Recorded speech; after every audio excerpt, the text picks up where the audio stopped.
Bonjour, je vous donne une cordiale bienvenue à l'église de Woluwe ce matin. Tout à l'heure, je me disais, il pleut dans la ville, mais je sais que dans mon cœur, il fait soleil, parce qu'aujourd'hui, c'est sabbat. J'espère que pour vous aussi, vous avez la même sensation.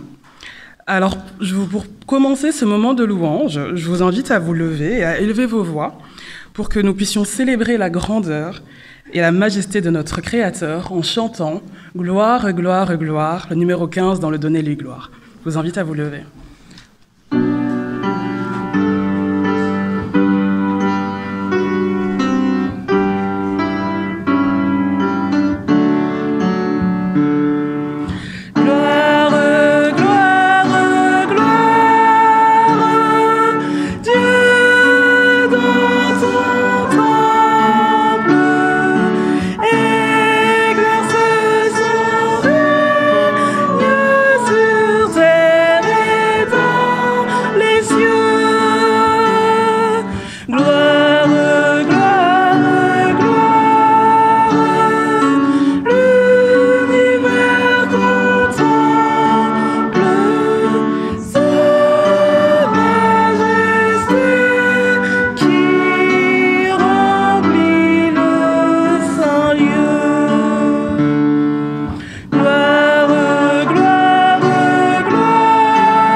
Notre bon et tendre Père Céleste, merci pour ce moment que tu nous donnes. Merci pour ce sabbat que tu nous as donné pour réfléchir et nous poser pour, Seigneur, te rendre gloire.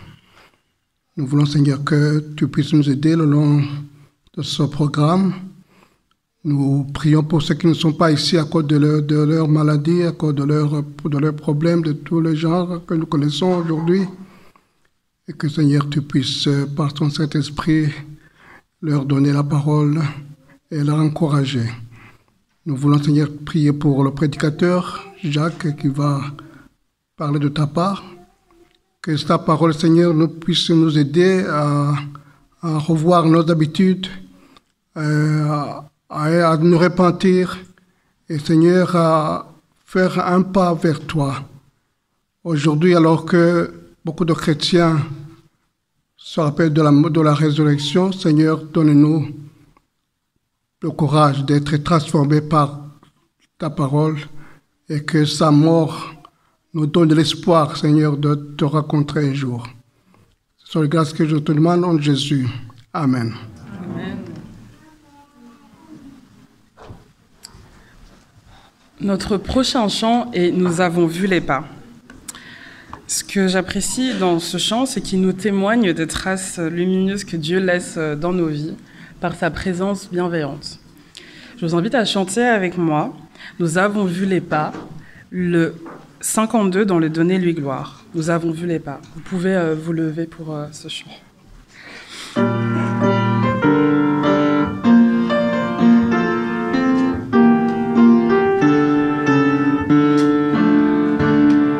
Nous avons vu les pas de notre Dieu tracés sur notre terre. Pour les enfants, les jeunes, les vieux, une route de lumière. Reviendra-t-il marcher sur nos chemins, changer nos cœurs de pierre?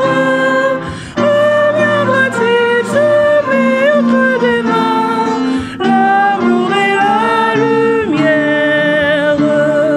Nous avons vu danser les malheureux comme au jour de la fête, et le bonheur qui passait dans leurs yeux leur faisait lever la tête.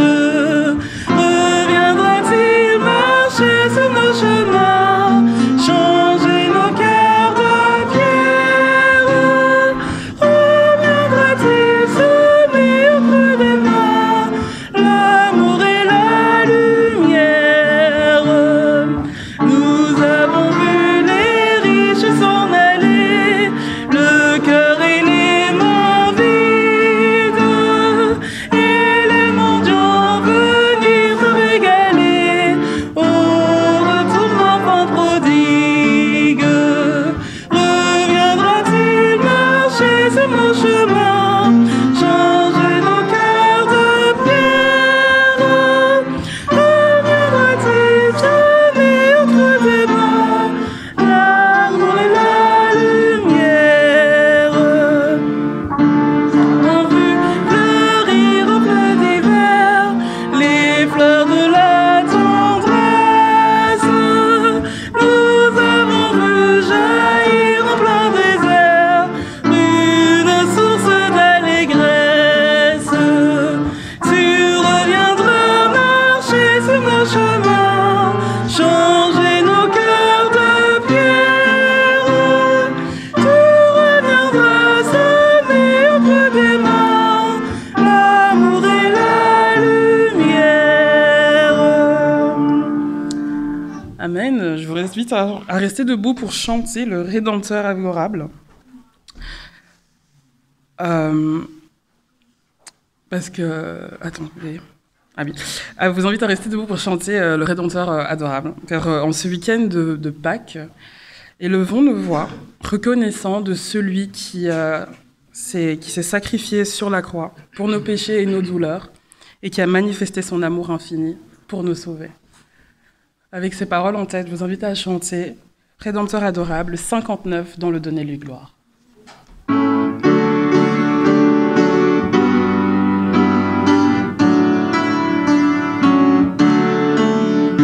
Rédempteur adorable, sur la croix attachée, traité comme un coupable, brisé par mon péché, ton angoisse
à vous asseoir.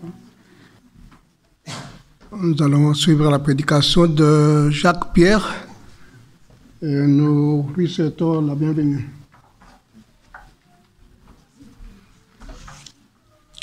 Bonjour à tous. J'espère que vous allez tous bien.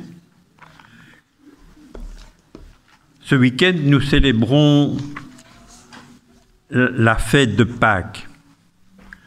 Et à cette époque, plus qu'à une autre, on a l'habitude de prêcher sur la mort et la résurrection de Jésus-Christ.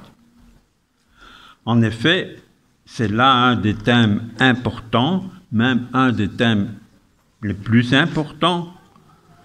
Toutefois, je voudrais vous parler ce matin d'un moment qui précède la mort du Christ et qui me semble presque aussi important que ce qui s'est passé à Golgotha.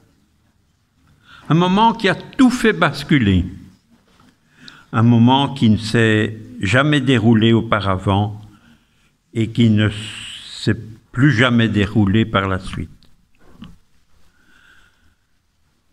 Mais que cela ne nous empêche pas de vivre la fête de Pâques et les moments comme l'on a. Je vous invite à prendre dans le livre de Matthieu, les chapitres 20, où nous irons du verset 17, on va survoler, jusqu'au 21, verset 14.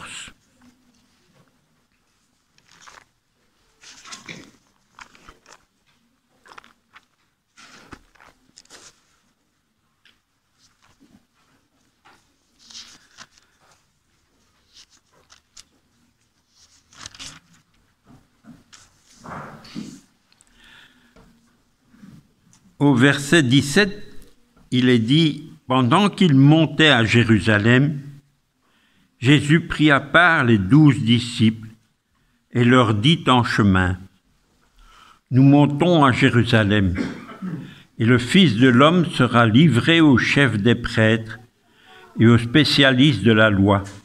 Ils le condamneront à mort et le livreront aux non-juifs pour qu'ils se moquent de lui, le fouettent et le crucifient. Et le 3e jour, il ressuscitera. » Voilà un texte où Jésus ne peut ne pas être plus clair sur l'avenir. Nous avons lu ce texte où Jésus descend de Galilée, donc, avec ses disciples, et il va à la fête de Pâques. Et il leur explique qu'il va entrer dans Jérusalem et qu'il va être mis à mort et qu'il ressuscitera le 3e jour. Et Jésus descend de Galilée au lieu de prendre par la Samarie qui mène plus directement vers Jérusalem. Mais c'est un pays qui est un peu comme les Vosges.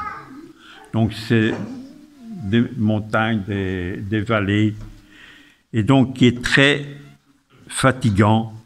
En plus, il tourne tout le temps.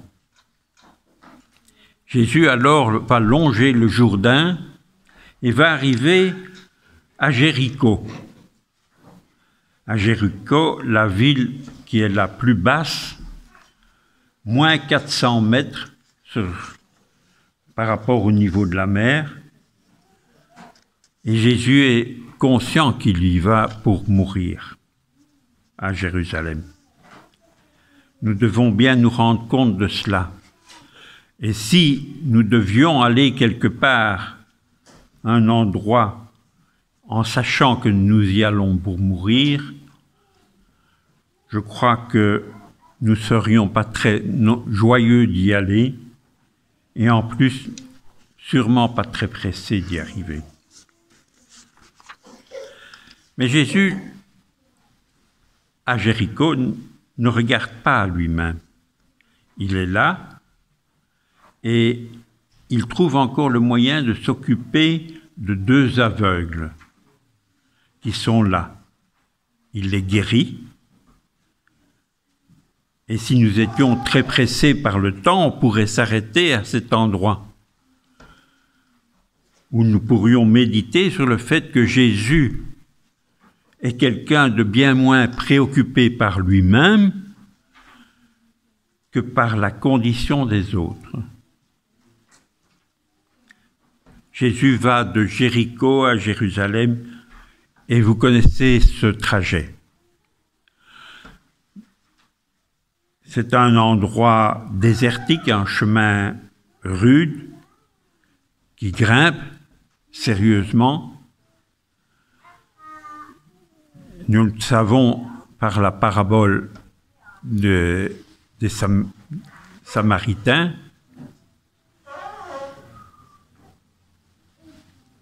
Mais Jésus est là et monte ce chemin. Il n'est pas tout seul, il est avec les 12 et toute une foule qui le suit. Et ce chemin est ardu, car Jérusalem est située à plus 800 mètres d'altitude et Jéricho moins 400, donc ça vous fait un dénivelé de 1200 mètres. Alors je ne sais pas si vous avez déjà grimpé 1200 mètres de dénivelé, mais c'est rude, hein? Nous avons une fois fait, il y a des années, naturellement plus maintenant, j'en serais incapable, on a fait 660 mètres de dénivelé, mais je peux vous dire qu'on était content d'arriver et fiers d'arriver en haut. Ceci dit, avec de bons entraînements, on y arrivait. Et donc au chapitre 21, verset 3, on reprend la lecture et il est dit « Lorsqu'ils approchèrent de Jérusalem et qu'ils furent arrivés à Bethphagée, vers le mont des Oliviers, Jésus envoya 2 disciples en leur disant « Allez au village qui est devant vous et vous y trouverez tout de suite une ânesse attachée à un ânon avec elle. Détachez-les et amenez-les-moi. Si quelqu'un vous dit quelque chose, vous répondrez, le Seigneur en a besoin. Et à l'instant, il les laissera aller. » De là, on voit tout Jérusalem. Et en effet, Jérusalem n'est plus très loin, il est à environ 900 mètres de là. Et on voit cette petite bourgade dont il est fait mention dans la Bible, mais qu'actuellement on ne sait rien de Bethphagée. Et Jésus est là et exprime une exigence. C'est curieux. Il demande à ses disciples d'aller lui chercher un véhicule. Avouez que c'est un peu curieux. Jésus vient de traverser toute la Galilée pour se rendre à Jérusalem. Il a fait un dénivelé là de quasi 1200 mètres. Et là, il souhaite avoir un véhicule.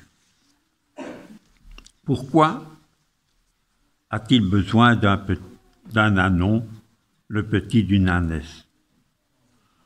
Non, Jésus n'est pas fatigué, en fait. La suite du texte nous le dit.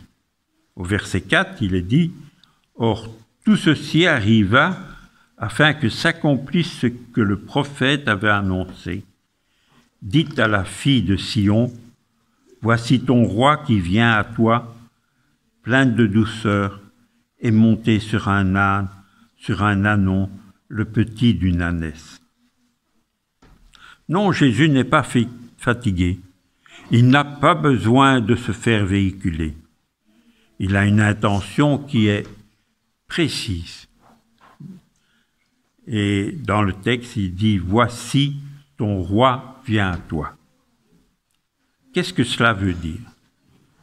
Jésus a l'intention de faire une entrée triomphale à Jérusalem, comme roi et comme Messie.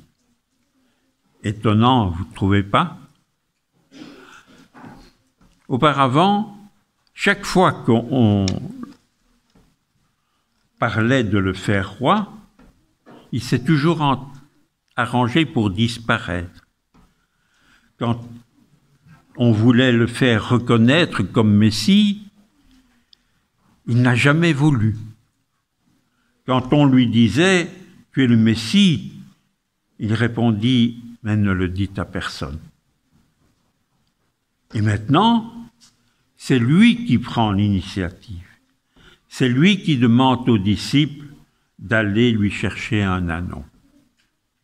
Alors les disciples descendent au village, un peu plus bas. Et imaginez un moment, vous êtes là devant votre maison et deux individus arrivent et tournent autour de votre voiture.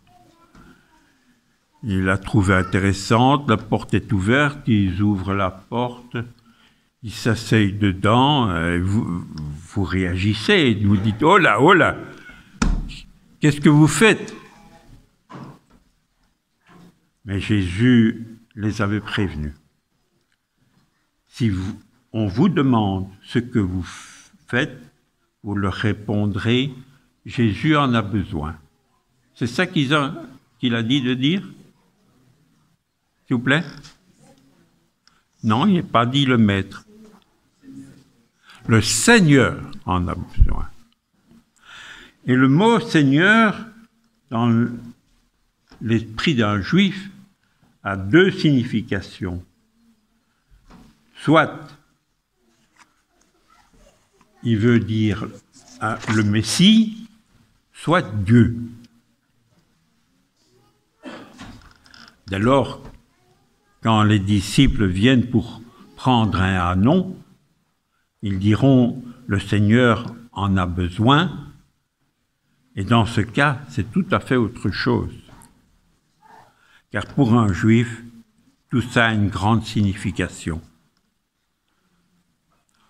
Pensez, tout le monde attendait le Messie à cette époque. Oh, pour différentes raisons. Hein. Pensez donc. Déjà, ils aspiraient au rétablissement d'Israël. Ils voulaient chasser les Romains. Mais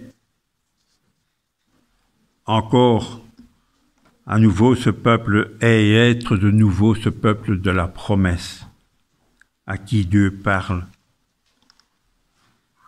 Au verset 6 et 7, il est dit, pour montrer qu'ils avaient bien compris, les disciples enlèvent leurs vêtements et le posent sur l'ânon.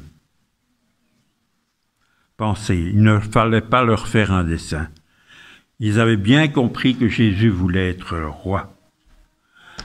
Déjà, quelques jours auparavant, ils se disputaient, rappelez-vous, pour savoir qui serait le plus grand dans le royaume de Jésus.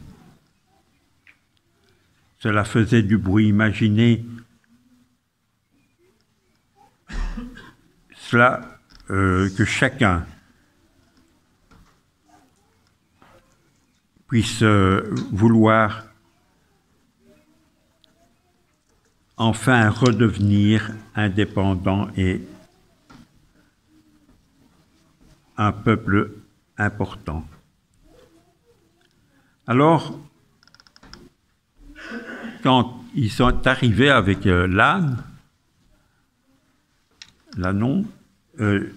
tous ont recouvert l'ânon de vêtements, ils les ont étendus devant l'ânon, ils ont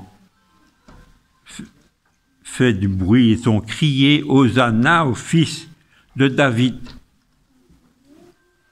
Vous allez voir tout de suite les réactions. les gens vont ouvrir leurs fenêtres et voir ce qui se passe. Eh bien, si on sort aujourd'hui et qu'on se met tous à crier là dehors, vous allez voir qu'en face, ils vont ouvrir leurs fenêtres et venir regarder ce qui se passe. Eh bien, c'est la même chose qui s'est passé. Surtout que l'on descend du mont Olivier, on se trouve vraiment à portée de voie de Jérusalem, qui est sur une autre petite colline. Car en descendant, là, en haut, on est sur le mont Hébron.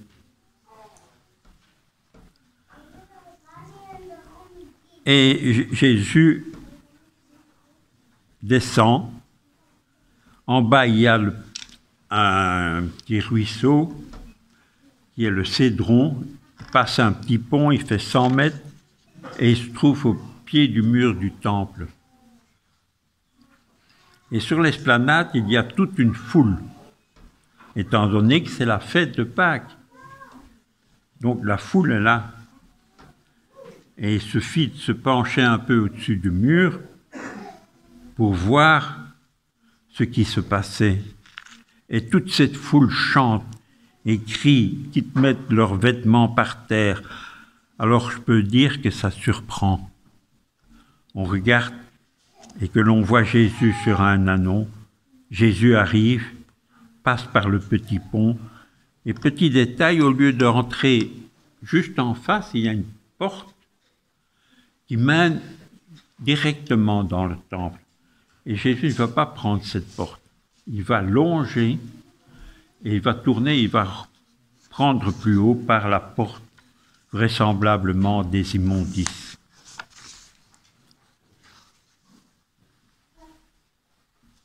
Il est dit d'ailleurs que Jésus est entré dans Jérusalem et puis dans le temple. S'il avait pris cette petite porte, il serait rentré directement dans le temple. Mais non, Jésus va longer la muraille et entrer selon toute vraisemblance par la porte des immondices. Cela signifie que Jésus leur laisse du temps pour se faire à cette idée, pour laisser du temps à se demander qui c'est celui-là. Et comme au Moyen-Orient, les nouvelles vont vite, ceux qui étaient sur la terrasse se sont précipités, l'un chez son père, l'autre chez sa mère, chez son voisin. Jésus leur laisse du temps de parler de l'événement. Et au verset 10, chapitre 21, il est dit, lorsqu'il entra dans Jérusalem, toute la ville fut émue. Alors pour vous, qu'est-ce que c'est que être ému? Comment la ville peut-elle être émue? Est-ce que c'est simplement un beau petit sentiment? Une expression de ce type? Non. Matthieu emploie ici un terme qui est totalement différent. Il emploiera ce même terme lors de la crucifixion de Jésus, lorsqu'il y eut un tremblement de terre. Et c'est ce mot qui va décrire le tremblement de terre. En effet, ému, c'est pas ému qu'il veut dire. Il veut dire que la terre, que la ville est toute ébranlée, toute secouée,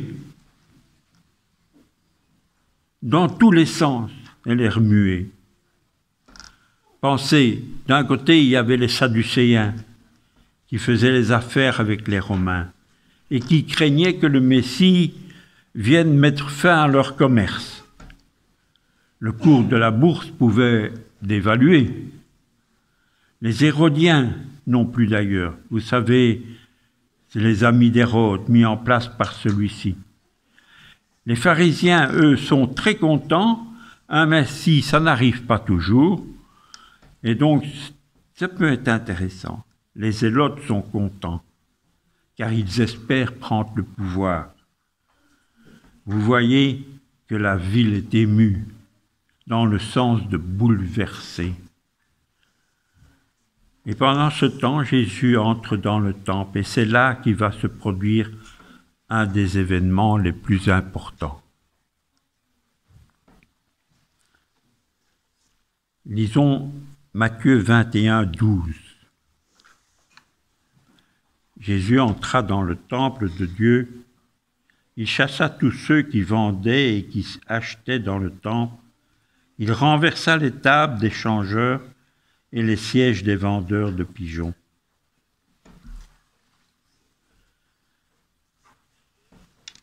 Tiens, que se passe-t-il? Tous ces gens sont bien à leur place, en fait, pourtant. Tous ces vendeurs sont là pour faciliter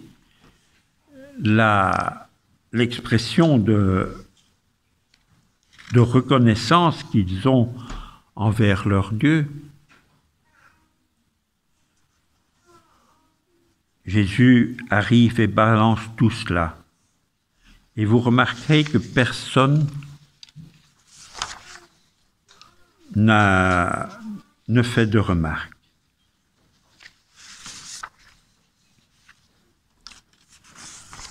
J'ai ma page qui est à l'envers. J'ai un souci. Voilà. Il y avait les Lévites, les sacrificateurs et les souverains sacrificateurs, responsables de l'ordre, et personne n'intervient. C'est quand même curieux, non? Quelqu'un qui vient et qui bouscule toutes les habitudes, qui chasse les uns les autres, et personne n'intervient. Pourquoi? Parce que tout le monde s'attendait à ce que le Messie vienne pour purifier le temple. Pourquoi? Oh, d'après Flavius Josèphe, il y a au moins 2 bonnes raisons. Un jour, il y a bien longtemps, Antiochus Épiphane était entré dans le temple. Il avait posé des idoles dans le lieu très saint, environ 170 ans avant Jésus-Christ. Et le sacrificateur de l'époque ne s'était pas senti à la hauteur pour purifier le temple. Autre problème, c'était un général romain avait un jour soulevé le voile du lieu très saint. Il avait été très étonné de ne pas voir d'idole. Pour toutes ces raisons, donc il fallait que l'on purifie le temple.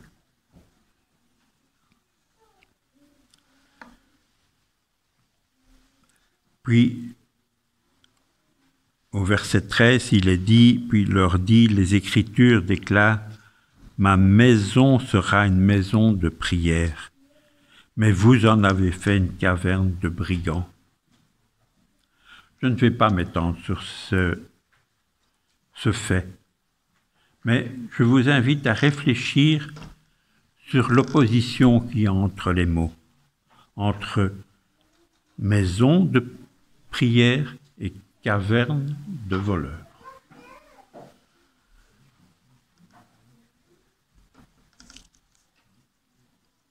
Mais venons-en maintenant au verset qui a tout fait basculer, à mon sens.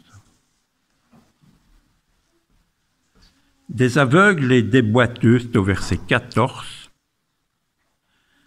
étaient là, s'approchèrent de Jésus dans le temple, et Jésus les guérit. Savez-vous que depuis 1000 ans, nous remontons donc à David, aucun aveugle et aucun boiteux ne pouvait entrer dans le temple. Pourquoi? Une bête raison. Pour une sombre histoire à l'époque de Jérusalem. Vous trouvez ça dans le livre de 2 Samuel, au chapitre 5. À l'époque, Jérusalem n'était pas propriété juive. C'était les Jébusiens, avec un roi cananéen qui était le maître des lieux. David, jeune roi, était venu avec sa troupe pour encercler la ville et pour l'attaquer. Cette fortification était énorme et le roi de l'époque, Jébusien, avait dit à David, « Tu es tellement minable, David, que même les aveugles et les boiteux de mon pays te repousseraient. Tellement t'en vaut pas la peine. » Ah, c'est un truc qui a été vite dit. Et pourtant, c'est resté dans l'esprit des gens. Et depuis cette époque, aucun aveugle et aucun boiteux n'entrait dans le temple de Jérusalem.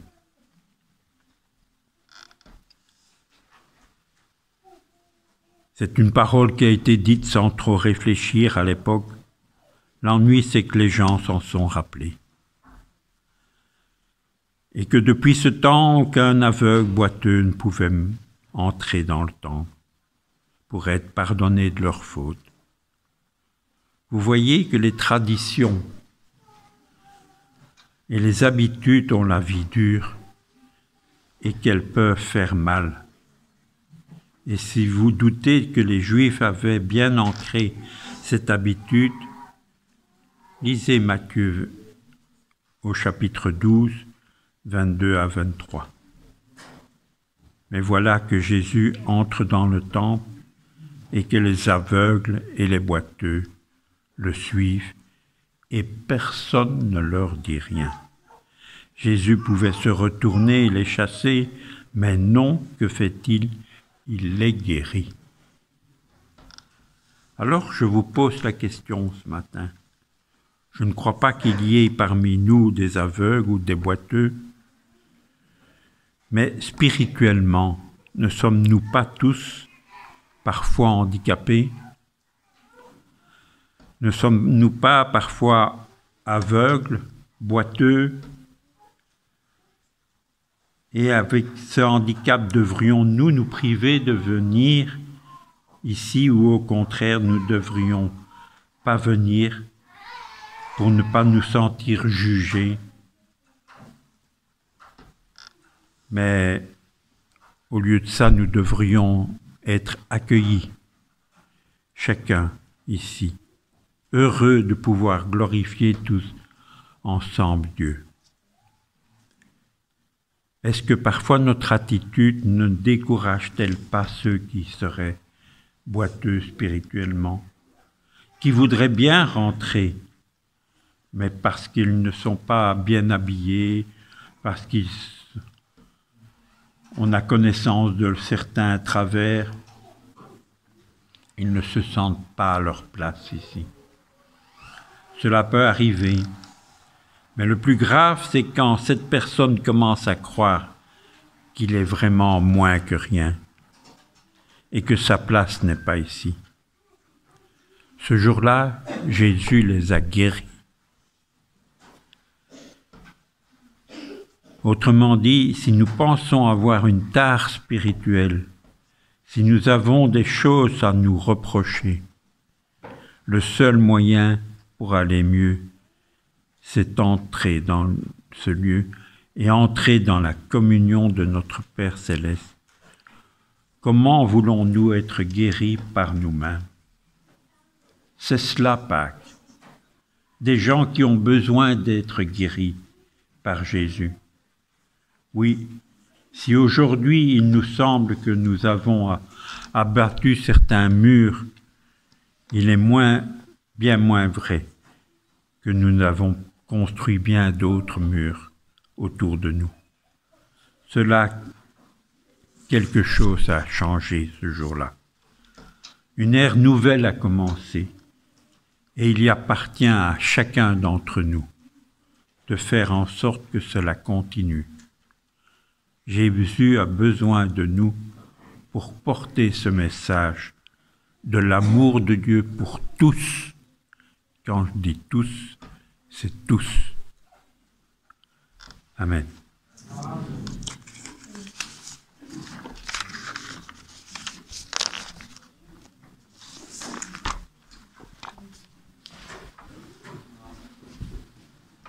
Notre prochain chant est le cri de mon âme, le 307 dans le Donnez-lui gloire. Je vous invite à vous lever pour chanter avec moi.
Seigneur mon Dieu, nous te remercions pour tout ton amour pour nous, manifesté par Jésus.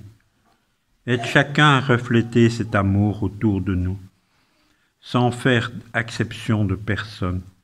Rends-nous attentifs à tous ceux qui nous entourent. Nous voulons te présenter toutes les familles et principalement nos jeunes. Bénis-les spécialement. Aide chacun à passer le reste de cette journée de sabbat dans la joie de t'appartenir. Au nom de Jésus. Amen.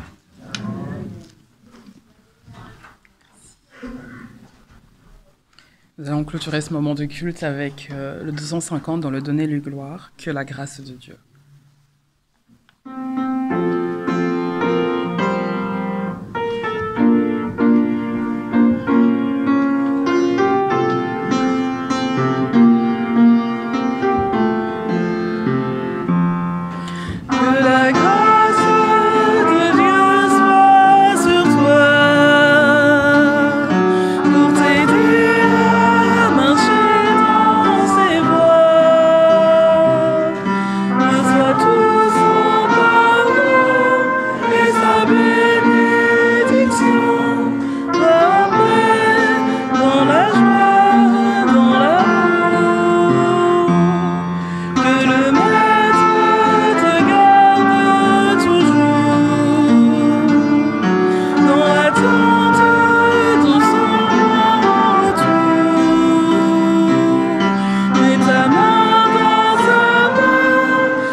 Souvent la bénédiction dans le livre de Ésaïe, chapitre 53, versets 4 et 5. Pourtant, ce sont nos souffrances qu'il a apportées. C'est de nos douleurs qu'il s'est chargé. Et nous l'avons considéré comme puni, frappé par Dieu et humilié. Mais lui, il était blessé à cause de nos transgressions, prisé à cause de nos fautes.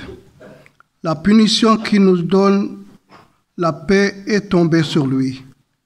Et c'est par ces blessures que nous sommes guéris. Que Dieu vous bénisse et bonne semaine.